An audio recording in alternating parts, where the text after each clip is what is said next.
অনেক মাদ্রাসার ছেলে এবং মেয়ে, এবং এ সকল মাদ্রাসাতে পুণ্য লাভের আশায় যারা দান করেন, খয়রাত করেন, তারা সহ সকলেই বিপদে পড়তে যাচ্ছেন।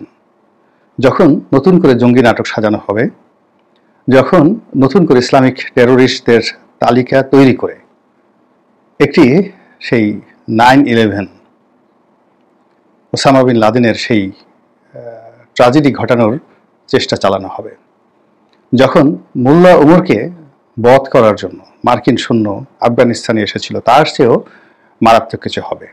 এর কারণ হলো ভৌগোলিক দিক থেকে আফগানিস্তানের যে গুরুত্ব 80-র দশকে ছিল রাশিয়ার কারণে, এর বাইরে অন্য কোনো কারণ নেই। আর এই মুহূর্তে যে কারণ সেটা হলো চীনের কারণে।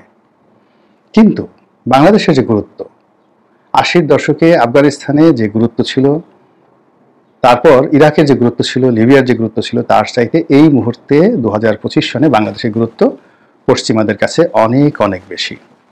এর কারণ হলো যে পৃথিবীর যে অর্থ ভাণ্ডার এখন মধ্যপ্রাচ্য থেকে এশিয়াতে চলে এসেছে। পৃথিবীর যে জিডিপি, এটার সিংহভাগ এখন এশিয়া থেকে নিয়ন্ত্রিত হয়। আপনি চিন্তা করুন, জাপান, দক্ষিণ কোরিয়া, চীন, ইন্দোনেশিয়া, তারপর ভারত, এই কয়টি দেশের জনগণ এবং অর্থনীতি, এর সঙ্গে সঙ্গে ভিয়েতনাম, কম্বোডিয়া, তারা এমার্জিং টাইগার, ভীষণ রকম ভালো করছে। তো যে জিনিসটি 60-এর দশকে, 70-এর দশকে, 80-র দশকে, 90-এর দশকে মধ্যপ্রাচ্য ছিল, সেই মধ্যপ্রাচ্যে এখন আর সেই স্বর্ণখনি নেই। স্বর্ণখনি চলে এসেছে দক্ষিণ পূর্ব এশিয়ায়।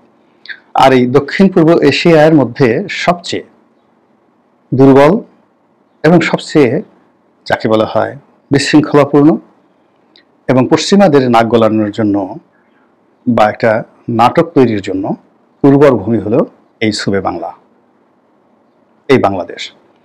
ফলে সেই নাটকের চিত্রনাট্য ধেয়ে আসছে বাংলাদেশের দিকে, অর্থাৎ জঙ্গিবাদের অপবাদ, জঙ্গিবাদের নাটক। তারপর সেই নাটক মঞ্চস্থ করার জন্য যে বিশাল আয়োজন হবে এবং সেই নাটক মঞ্চস্থ হলে যে সর্বনাশ হবে, এবং সেই নাটকের সফল বাস্তবায়নের পর বাংলাদেশকে বটমলেস করার জন্য তারা যে হাজার হাজার তাদের দোসর নারী এবং পুরুষ, সুন্দরী ললনাদেরকে তারা যে বটমলেস করে রেখেছে দীর্ঘদিন ধরে, সেই তাদের উলঙ্গ নৃত্য আপনারা দেখতে পাবেন এই বাংলায়।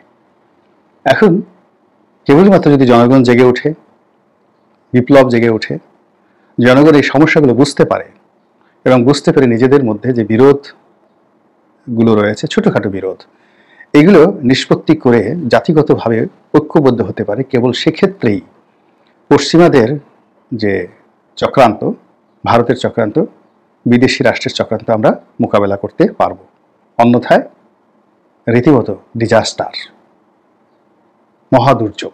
আল্লাহ আমাদের সেই মহাদুর্যোগ থেকে রক্ষা করুন, হেফাজত করুন, দয়া করুন। আসসালামু আলাইকুম ওয়া রাহমাতুল্লাহি ওয়া বারাকাতুহু।